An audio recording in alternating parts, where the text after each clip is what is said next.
नमस्कार दोस्तों, मैं ज्योतिषाचार्य मीना सालवान अपने YouTube चैनल मीना सालवान में आप सबका हार्दिक स्वागत करती हूँ।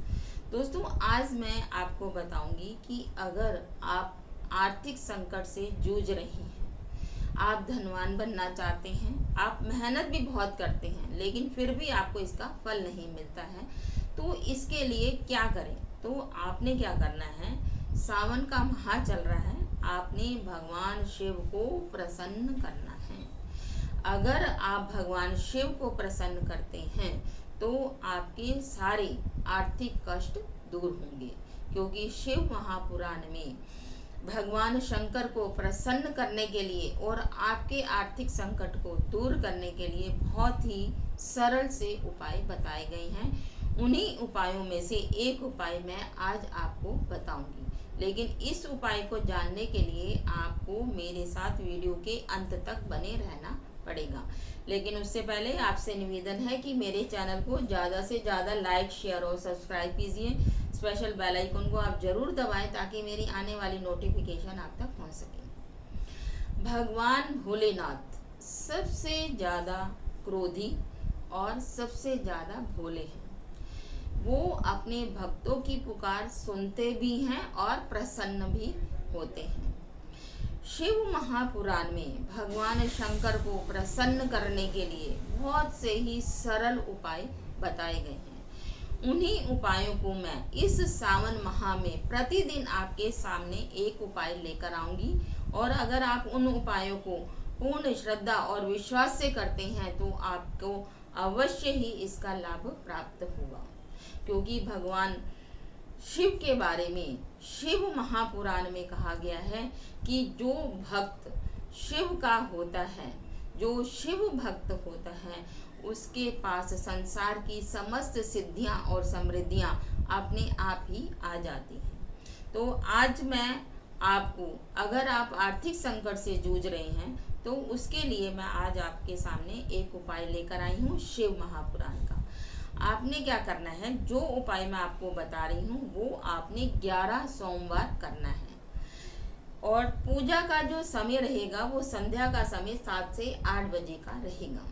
तो आपने क्या करना है, अपने घर से ही आपने तैयारी करके जानी है। एक लोटे में आपने जल लेना है, उसमें थोड़ा सा गंगा जल डालना है। साथ में एक कटोरी में आपको चावल लेने हैं, एक दिया लेना है, उसमें देसी घी डालना है, और दिया पूरा देसी घी से भरा हुआ होना चाहिए। और साथ में आपको 2 लौंग रखने हैं, लेकिन जो 2 लौंग आप लेंगे वो खंडित नहीं होने चाहिए, उसके जो ऊपर के फूल हैं वो टूटे हुए नहीं होने चाहिए। इसी प्रकार से जो आप अक्षत लेंगे वो भी खंडित नहीं होने चाहिए, अखंडित होने चाहिए आप। और साथ में आपने 3, 5 या 7 बेल पत्र के पत्ते आपने लेके जाने हैं। इन सारे सामग्री को आप नज़दीक के किसी भी शिव मंदिर में जाइए जहाँ पर शिवलिंग हो, वहाँ पर आपने सबसे पहले आपने जलाभिषेक करना है।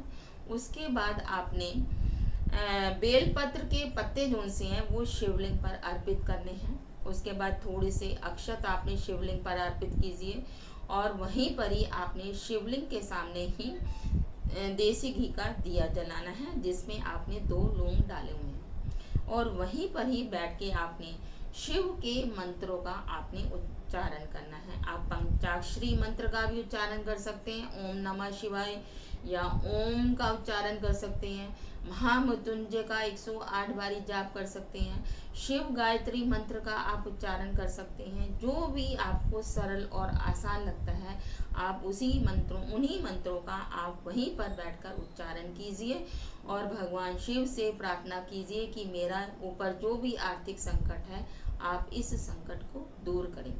अगर आप पूर्ण श्रद्धा और विश्वास से अगर आप 11 सोमवार तक इन उपायों को करते हैं तो आपको अवश्य ही इसका लाभ प्राप्त होगा और आपका आर्थिक संकट दूर होगा, क्योंकि शिव महापुराण में इस उपाय की पूर्ण गारंटी दी गई है। तो मैं भी आपको पूर्ण गारंटी देती हूँ कि अगर पूर्ण श्रद्धा और विश्वास से अगर आप 11 सोमवार तक इस उपाय को करते हैं तो आपको इसका फल अवश्य ही मिलेगा। तो यहीं पर ही मैं अपनी वाणी को विराम देती हूँ। अगले एपिसोड में आपके सामने फिर हाजिर होंगी। तब तक के लिए जय श्री कृष्ण।